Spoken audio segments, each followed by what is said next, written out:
OSC 코리아의 김재천입니다.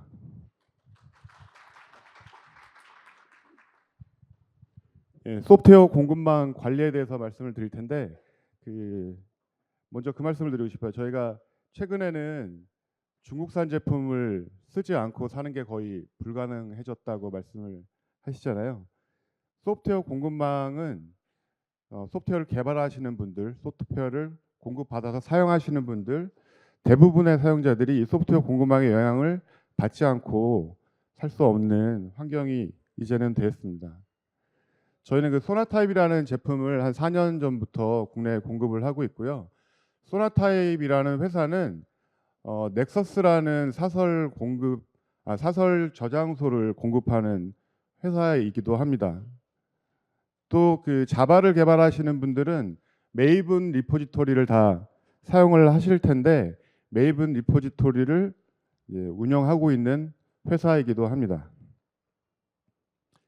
오늘 발표드릴 순서는 소프트웨어 공급망이 어떤 건지 간략하게 설명을 드리고 그 소프트웨어 공급망을 사용하는 데 있어서 위험 요소가 어떤 것들이 있는지, 어떤 위험 요소가 있는지 알아야 또 왜 관리가 필요한지 이해하실 수 있을 것 같고요. 자동화된 그 소프트웨어 공급망을 관리하기 위한 기법들은 어떤 것들이 있는지 말씀을 드리고, 소프트웨어 관리를 할 때 있어서 저희가 내가 만든 소프트웨어를 관리하는 것도 이제 중요하지만 서드 파티로부터 이제 공급받아서 소프트웨어를 이제 사용하시는 경우도 많이 있으실 텐데 그 소프트웨어를 공급 받으실 때 그 소프트웨어까지 관리하는 방법을 S범으로 많이 이제 대안을 제시를 하거든요. 왜 S범이 이제 대안이 되는지 그런 순서로 말씀을 드리겠습니다. 첫 번째 공급망 현황을 말씀드리면은, 공급망을 설명드릴 때 항상 그 자동차를 기준으로 말씀을 많이 드리는데, 소프트웨어 공급망 중에서 자동차를 만드는데 협력사가 한 600여 개의 협력사가 있다고 합니다. 그만큼 많은 공급망을 통해 가지고 재료를 조달을 하고 그거를 이제 자재 저장소에다가 보관을 해놓은 다음에 생산을 하시게 되는 거죠. 소프트웨어도 마찬가지입니다. 소프트웨어도 공급망에 해당하는 퍼블릭 리포지토리들이 많이 있고요. 그거를 이제 내부의 저장소에다가 저장해 놓고 소프트웨어를 개발하시고 그 다음에 파이프라인을 통해 가지고 배포하는 형태로 운영이 되게 됩니다.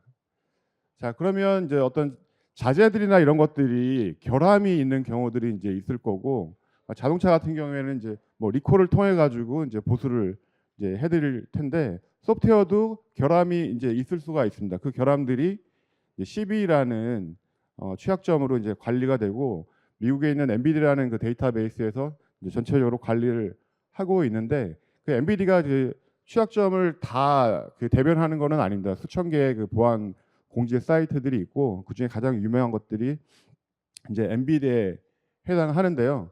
엔비디도 올 초에 발표한 거 보면은 너무 이제 많은 취약점들이 나와서 처리하는데 지금 지연이 되고 있다 이렇게 발표를 한 적이 있고요. 제가 최근에 이제 찾아보니까 한 19,000개 정도가 아직 펜딩되어 있는 이런 상태입니다. 이거는 어떤 의미냐면은 실제로 취약점이 발견이 되었는데 처리를 못 하고 있다는 거죠. 취약점 자체가 없어진 건 아니에요. 근데 공지가 안 되고 있다는 거고, 보통 이제 이렇게 엔비디에 올라오면은 저희가 그거를 알려진 취약점이라고 하고, 그 다음에 공지가 안 된 것들은 알려지지 않은 취약점, 그리고 뭐 예를 들면 알려지자마자 이제 그걸 이용을 해가지고 패치 안 된 시스템을 공격하는 거를 이제 제로데이 공격이라고 보통 얘기를 합니다. 자, 근데 이거는 이제 결함이고 취약점인데요. 여기보다 이제 좀 더 위험한 거는 이제 공격입니다. 공격. 저희가 몇 년 전에 일본에서 반도체 관련된 규제가 있었죠.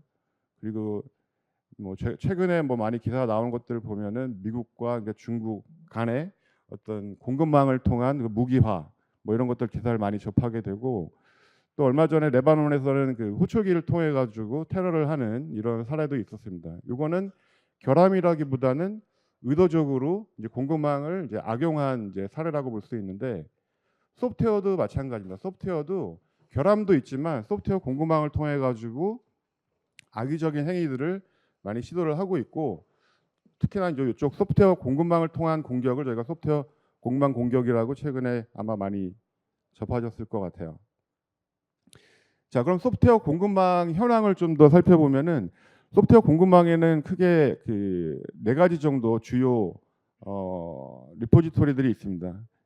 한 5년 전에 비해서 한 8배 이상 소프트웨어를 사용하는 그 빈도가 많이 이제 늘어났다고 볼 수 있고, 그다음에 그 각 언어별로 보면은 자바스크립트하고 자바가 이제 압도적으로 많이 차지를 하고 있고요.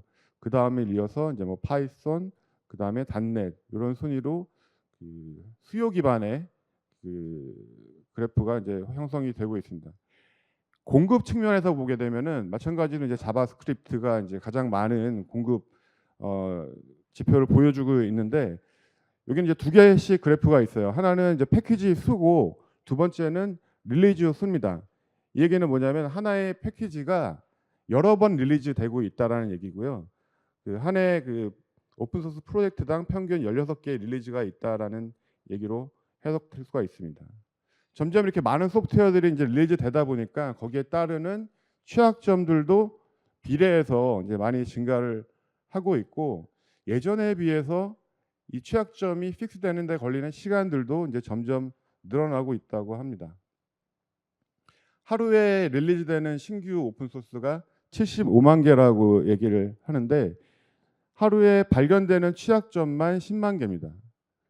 그러면 취약점 하나가 또 여러 개의 컴포넌트에 영향을 줄 수가 있으니까 75만 개 중에 뭐 20만 개, 30만 개는 문제가 있는 취약점이 있는 이제 오픈 소스라고 이제 볼 수도 있는 것이죠. 또 관리해야 될 라이센스도 많이 늘어났습니다. 옛날에는 몇 개 안 됐었는데 점점 많이 늘어나고 있고요. 또 취약점이 많아지다 보니까 이거를 관리하는 엔비디아에서도 이 등록하는 데 걸리는 시간도 점점 이제 길어지고 있는 것이죠. 자, 그러면 어떤 위험 요소가 있는지 좀 살펴보면은요. 2000년대 초반에는 뭐 공급망, 오픈소스 거버넌스 이런 얘기를 하면은 제일 먼저 얘기되는 것들이 라이센스였습니다. 당시에 그 사회적인 배경을 보면은 그 유닉스 진영과 그다음에 리눅스 진영 간의 라이센스 분쟁이 아주 심할 때였었어요. 그래서 오픈소스 거버넌스 그러면은 무조건 라이센스부터 관리해야 된다. 약간 이런 시절이었고, 2010년도에 보안 사고들이 많이 터지면서 그 취약점에 대한 관리가 대두되기 시작을 했습니다. 취약점은 지금도 많이 관리들을 하시고 계시죠. 2020년도에 두드러진 패턴들이 공급망 공격이고 멀웨어, 악성 코드로 대변되는 공격들이 많아지게 됐습니다. 그래서 지금은 라이센스 관리도 하셔야 되고 취약점 관리도 하셔야 되고 그다음에 멀웨어나 이런 것들도 관리를 하셔야 되는 환경이죠. 먼저 라이센스를 살펴보면은 아마 많이 들어보신 라이센스들이 있을 거예요. MIT, 뭐 BSD, 그다음에 뭐 GPL 이런 것들은 많이 들어보셨을 텐데, 이런 라이센스가 지금은 한 2,000개가 넘는 라이센스들이 있습니다. 그만큼 사업 모델들이 다양해지고 이제 클라우드로 넘어가면서 공급하는 쪽에서도 라이센스 모델을 이제 되게 다양하게 이제 제공을 하고 있는 것이죠. 자, 그럼 개발자들이 이런 오픈 소스를 쓰면서 이거를 하나하나 얘는 어떤 오픈 소스 라이센스를 가지고 있는지 파악을 하면서 쓰는 거는 사실 불가능하고요. 이거를 좀 더 체계적으로 도구를 통해 가지고 관리할 수 있는 방법들이 필요합니다. 제가 라이센스를 이렇게 쭉 조사하다 보니까 이 비어웨어라는 것도 있어요. 이거는 뭐냐면은 무료로 쓸 수 있는 라이센스인데 그 원작자를 그 펍에서 만나면은 맥주를 사야 된다. 뭐 이런 라이센스 규약을 가지고 있는 소프트웨어들도 최근에 있는 것 같습니다. 자, 보안 측면에서 보면은 이제 취약점과 이제 악성 소프트웨어, 멀웨어로 대변되는 두 가지로 나눌 수 있는데, 취약점은 의도한 거는 아니에요.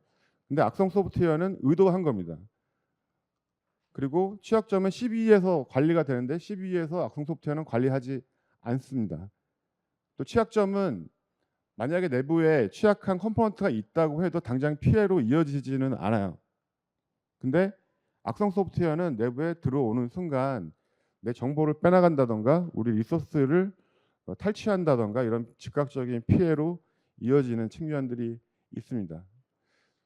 취약점은 뭐 워낙 많이 관리들을 하고 알고 계시니까 이제 간단하게만 설명드리면은, 이게 2021년도에 그 발표됐던 로그4j 취약점에 대한 컴포넌트 다운로드 추이거든요.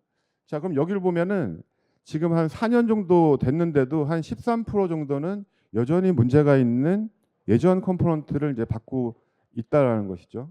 자, 그러면 이게 개발자들이 좀 뭐 부주의해서 뭐 여전히 옛날 소프트웨어를 다운로드 받고 있냐? 꼭 그렇지만은 않습니다.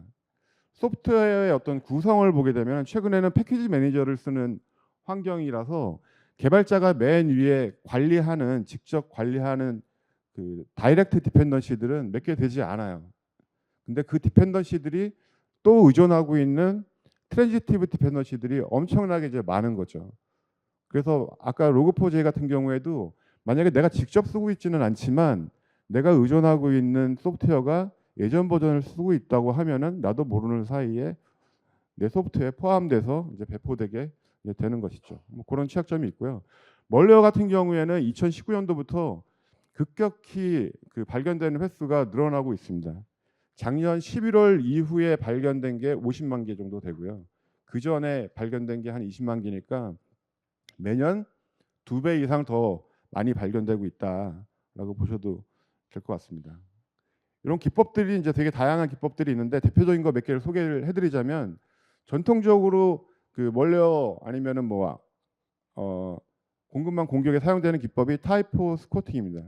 좌측 하단에 보시면은 그 정상적인 소프트웨어의 이름을 살짝 바꿔가지고 퍼블릭에다가 올려놓으면은 그거를 타이핑을 실수했을 때 다운로드 받게 하는 기법이 제일 많이 알려져 있어요. 자, 이런 방식은 해킹의 어떤 경제학 측면에서 봤을 때 되게 효율적인 방식이에요. 왜냐하면 내가 해킹을 할 때 있어서 특정 고객을 타겟팅하지 하려면 비용이 많이 들어가거든요. 근데 얘네들은 내가 원하는 패키지를 퍼블릭에다가 이렇게 살짝 올려만 놓으면은 수많은 개발자들이 이제 그걸 저절로 다운로드 자동으로 받기 때문에 저는 그냥 가만히 앉아 있어도 되는 거죠. 최근에도 오래된 기법이지만 유사한 사례들이 많이 발표가 되고 있습니다. 그 다음은 이제 디펜던시 컴퓨전이라는 기법인데 이거는 소프트웨어를 만드시다 보면은 내부에서 그 공통 모듈 같은 것들을 만드시는 경우가 있거든요. 그러면 그 공통 모듈은 내부에서만 사용하는 거기 때문에 외부에서 다운로드 받을 필요가 없는 것이죠. 근데 만약에 내가 뭐 퇴사한 사람이라든가 아니면은 뭐 외주 개발자들이 내부에서 사용하는 패키지 이름을 알고 있다. 그러면 똑같은 이름으로 악성 소프트웨어를 만들어 가지고 퍼블릭에다가 올려놓는 거죠. 대신에 되게 높은 버전으로 올려놓으면은 패키지 매니저의 동작 방식은 내부하고 외부를 비교해 봤을 때 똑같은 이름이 있고 버전이 높은 게 외부에 있으면은 외부에 있는 거를 받도록 설계가 되어 있습니다. 이 기법을 통해 가지고 뭐 애플, 마이크로소프트 뭐 큰 회사들도 다 털렸었던 기록이 있고요. 국내 대부분의 기업들은 이 공격에 지금도 노출이 되어 있습니다. 그 다음에는 이제 소프트웨어 그 다운로드 할 때 직접 멀웨어를 다운로드하는 방식이 아니라 코드를 다운로드를 하게 만들고 그 코드가 2차, 3차 경로를 거쳐가지고 다운로드 받는 방식이 요즘에는 이제 가장 많이 쓰이고 있는 방식인데 이게 얼마나 좀 쉬워졌냐면은 이 악성 소프트웨어를 배포하는 것도 기술이거든요. 근데 요즘에는 멀웨어 애저 서비스라고 해가지고 악성 소프트웨어를 배포해주는 유료 서비스들도 있어요. 그래서 한 11유로 내면은 발견되지 않도록 멀웨어를 배포해주는 서비스들도 발견되고 있습니다. 자, 그럼 이런 소프트웨어들이 꼭 그 불법적으로만 다운로드 되냐? 정상 프로젝트를 통해서도 잔입이 되고 있어요. 정상 프로를 통해 가지고 내가 신뢰관계를 쌓고 거기서 커밋 권한을 받아가지고 이제 내 소프트웨어를 배포하는 이런 패턴들도 있고 올 초에 발견된 그 로그4j 이후에 가장 큰 그 피해 사례라고 얘기하고 있는 XG 압축 그 컴파일 그 소프트웨어거든요. 얘가 이제 대부분의 리눅스 제품에 들어가 있는데 이 경우에도 그 오너한테 지속적으로 내가 이런 소프트웨어 버그를 발견했으니 이걸 수정해 달라고 요구를 하니까 그 오너가 야 그럼 이제 네가 직접 해라라고 이제 허용을 해준 거죠. 그래서 한 2년 동안 걸쳐 가지고 신뢰관계를 쌓고 악성 소프트웨어를 배포한 그런 사례였습니다. 또 5월달에 발견된 파이썬 그 사례를 보면은 정상적인 셋업 파일로 이제 처음에는 보이는데 이 17라인을 보면은 뒤에다가 공백을 엄청 길게 줘가지고 뒤에다가 이제 악성 소프트웨어를 삽입한 이런 사례들도 있었습니다. 이거는 이제 유심히 보지 않으면은 뒤에 숨어 있는지 확인하기 이제 어려운 케이스이고요. 악성 소프트웨어를 얘기하면은 보통 이제 우리는 뭐 안티바이러스 제품 쓰니까 우리는 괜찮지 않나 이제 이렇게 생각하실 수도 있는데, 공급망에서 발견되는 그 악성 소프트웨어들은 일반 엔드포인트를 위한 안티바이러스 제품에서는 대부분 데이터베이스가 없습니다. 이런 바이러스 토탈이라는 사이트에 보면은 대부분의 안티바이러스 제품에서 관리하고 있는 DB들이 쭉 보이는데, 공급망에서 발견된 그 악성 소프트웨어들은 여기 검색을 해보면은 나오지 않는 경우가 많습니다. 그만큼 이제 여러 가지 피해 사례들이 그 많이 있다라는 말씀을 드렸고, 자 그럼 이것들을 어떻게 관리해야 되는지 측면을 좀 두 가지로 나눠 가지고 공급망에 대한 거버넌스, 관리 측면에서 바라볼 수가 있고요. 관리를 그 관리자가 하지만 실제로 그거를 수정해야 되는 거는 이제 개발자거든요. 그 개발자 측면에서 두 가지로 나눠 볼 수가 있고, 거버넌스는 또 내가 만드는 소프트웨어와 그다음에 그 서드 파티로부터 공급받는 소프트웨어, 이렇게 두 가지 측면에서 또 바라볼 수가 있습니다. 자, 먼저 그 소프트웨어 그 오픈 소스에 대한 유입 경로를 살펴보면은, 첫 번째로 이제 개발용 라이브러리가 있고 완성형 설치형 소프트웨어 두 가지로 나눌 수가 있거든요. 얘네들은 그 관리하는 도구들도 조금 달라요. 이제 왜 다른지 좀 설명을 드리자면은, 보통 이제 개발용 라이브러리들은 이제 넥서스 리포지토리를 통해 가지고 내부로 유입이 되고요. 개발자가 자기 로컬에서 개발을 다 마치게 되면은 형상 관리 시스템에다 올리고 거기서 빌드를 한 다음에 배포가 되는 이런 형태인데, 설치형 오픈 소프트웨어들은 이런 경로보다는 이제 직접 들어오는 경우들이 많습니다. 그러다 보니까 일원화된 관리보다는 사후에 스캐닝을 통해 가지고 관리하는 이런 형태가 좀 일반적이고요. 예전에는 이제 그 다커 같은 것들이 없었을 때는 빌드 해가지고 그대로 배포를 했었는데, 지금은 다커 이미지까지 같이 말아가지고 독립적으로 배포하는 이런 환경이 됐죠. 자, 그럼 관리할 수 있는 포인트 중에 가장 좋은 거는 이제 넥서스, 모든 소프트웨어들이 저를 통해 가지고 들어오기 때문에 여기가 되고요. 그 다음에는 개발자 환경에서도 관리하기 좋죠. 매 개발자가 어떤 소프트웨어를 쓰느냐에 따라서 이제 달라지기 때문에. 그 다음에 형상 관리 시스템, 그 다음에 빌드 파이프라인, 뭐 스테이지, 뭐 대부 환경, 여기서도 이제 관리를 하실 수가 있고, 그 다음에 배포한 이후에도 관리가 필요합니다. 왜냐하면 그 취약점이라는 거는 내가 배포할 때는 몰랐는데 나중에 발견되는 경우들도 많거든요. 그래서 지속적으로 배포된 서비스에 대해서도 관리를 해줄 필요가 있다. 소나타입 제품 같은 경우에는 그 파이어월이라는 제품이 넥서스 리포에서 관리를 하게 되고요. 그 이후 단은 그 라이프 사이클이라는 제품으로 관리를 하게 되는데, 이걸 이제 정책으로 다 만들어 놨습니다. 그래서 각 단계별로 통합해 가지고 관리할 수 있는 이런 체계가 소나타입에서 준비가 되어 있습니다. 그럼 관리한다라는 게 결국은 이제 정책을 세우는 것이고, 그 정책을 이제 단계별로 이제 적용을 하게 되는데, 예를 들면 뭐 프락시, 뭐 개발자, 뭐 소스, 뭐 이런 단계별로 적용을 하게 되는 거죠. 그 파이어월하고 라이프 사이클이 그런 걸 관리를 하게 되고요. 전 단계에 걸쳐 가지고 그 관리를 하다 보니까 사용하시는 데브옵스 도구들하고도 인테그레이션이 다 되어 있습니다. 그 파이어월 같은 경우에는 그 만약에 안 쓰시게 되면은 외부에서 들어오는 애들이 리포지토리로 바로 유입이 되는데, 중간에서 전수 검사를 하게 되고 문제가 있는 경우에 격리시키는 이런 로직으로 이제 구현이 되어 있는데, 개발자 측면에서 보면은 내가 어떤 빌드가 필요해가지고 다운로드를 요청을 했는데 만약에 차단이 되면은 빌드가 깨지게 되거든요.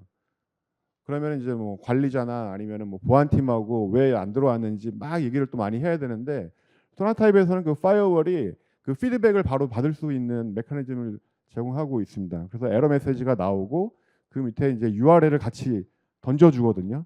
그럼 그 URL을 카피를 해서 브라우저에다가 복사를 붙이게 되면은 오른쪽에 있는 화면 같은 정보를 이제 접할 수 있게 됩니다. 여기 보시면은 이제 어떤 컴포넌트가 차단됐는지, 왜 차단됐는지, 어떻게 하면은 차단되지 않는 컴포넌트를 선택할 수 있는지 가이드를 제공을 하고요.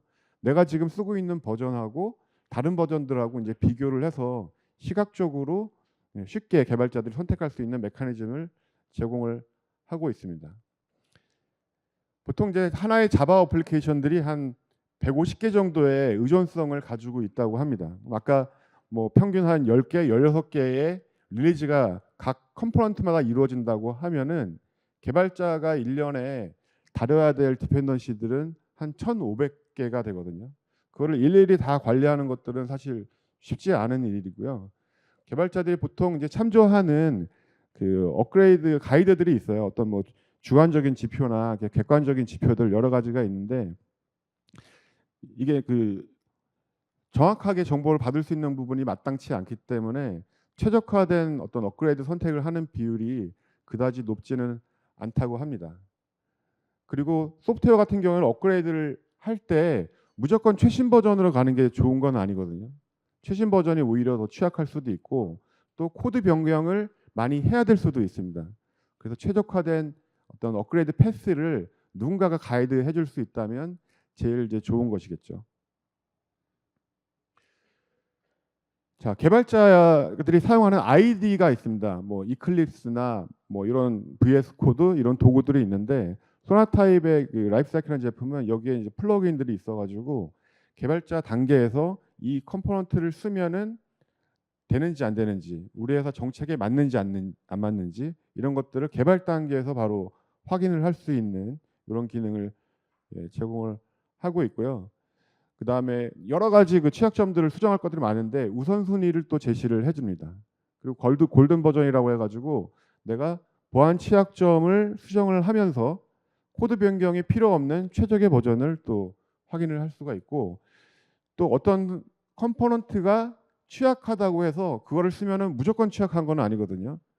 그 안에 들어있는 메소드 중에서 이거를 쓰면은 취약하고 안 쓰면은 취약하지 않은 부분들이 있어요. 그걸 이제 저희가 리처빌리티라고 하는데 그런 리처빌리티까지 확인이 가능합니다. 네, 이런 인텔리전스를 받을 수가 있고 심지어는 개발자들이 새로운 컴포넌트를 찾아다니기 위해서 오른쪽에 있는 이런 사이트들을 이제 브라우징을 하게 되는데 이 브라우징 단계에서 이미 우리 회사 정책에 맞춰서 이 컴포넌트를 써도 되는지 안 되는지 이런 가이드까지 제시를 해줄 수가 있습니다.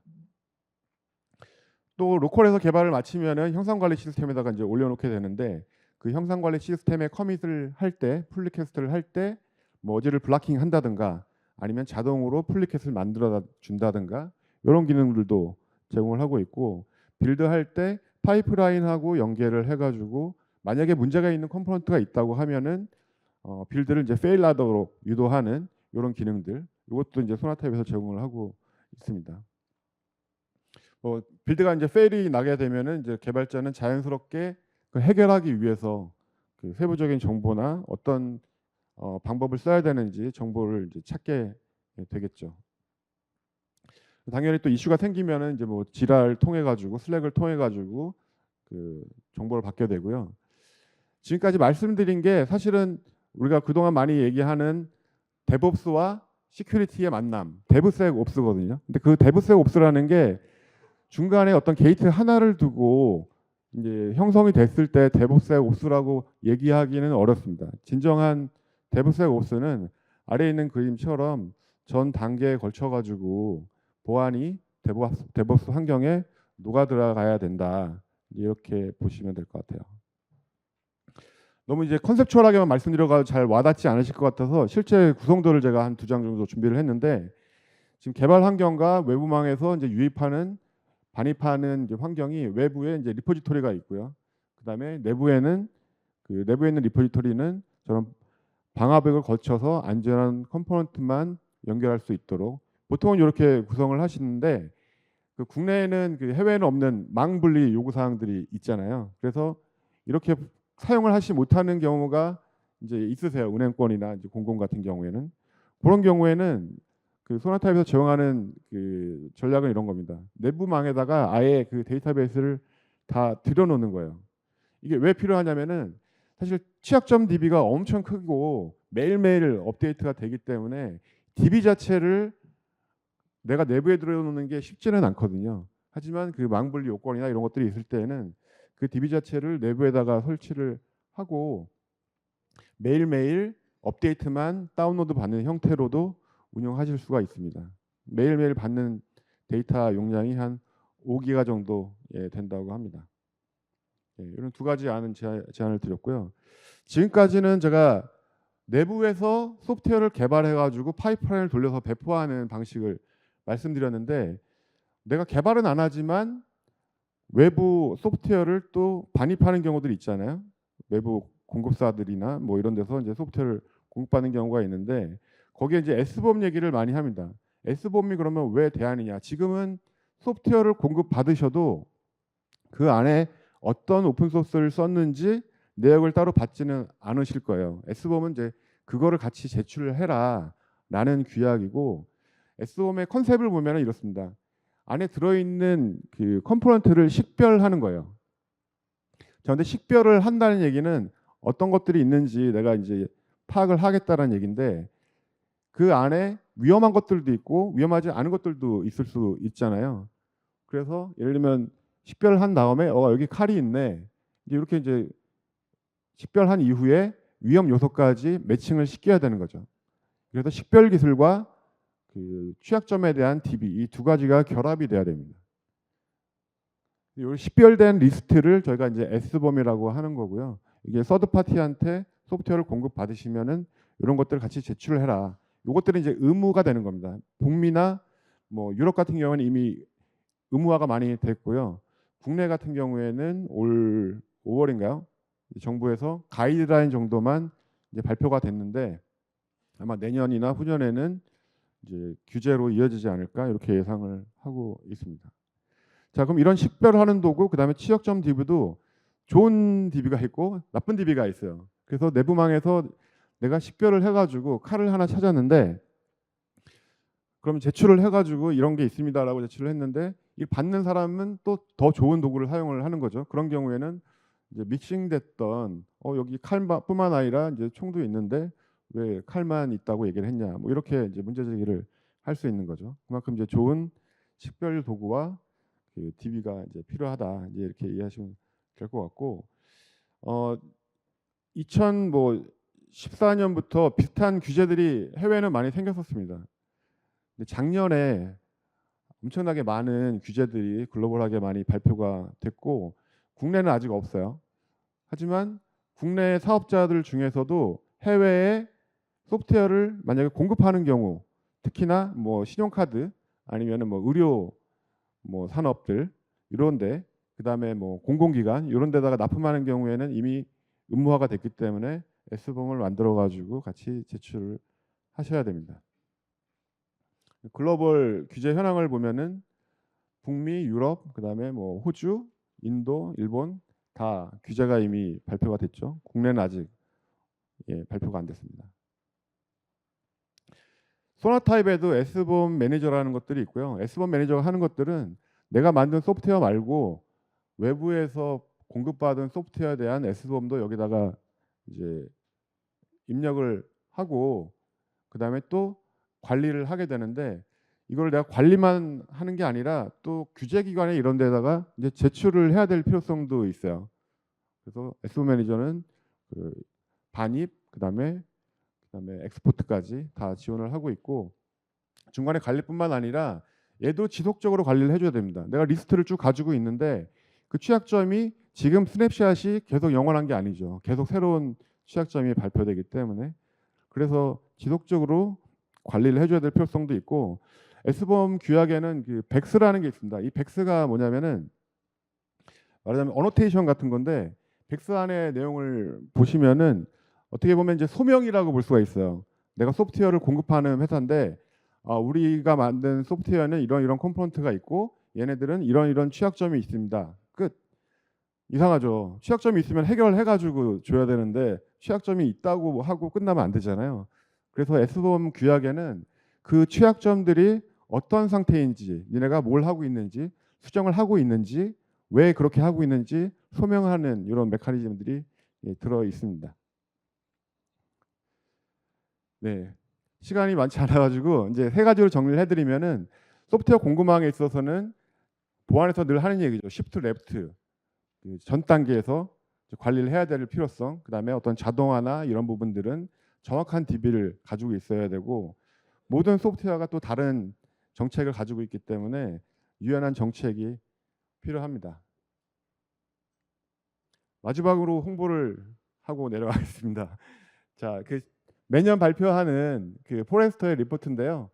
지금 말씀드린 그 도구들이 여러 가지가 사실 있어요. 그중에 이제 소프트웨어가 소나타입 같은 경우에는 여러 가지 평가 점수에서 가장 높은 평가를 받았다고 말씀드릴 수 있겠습니다.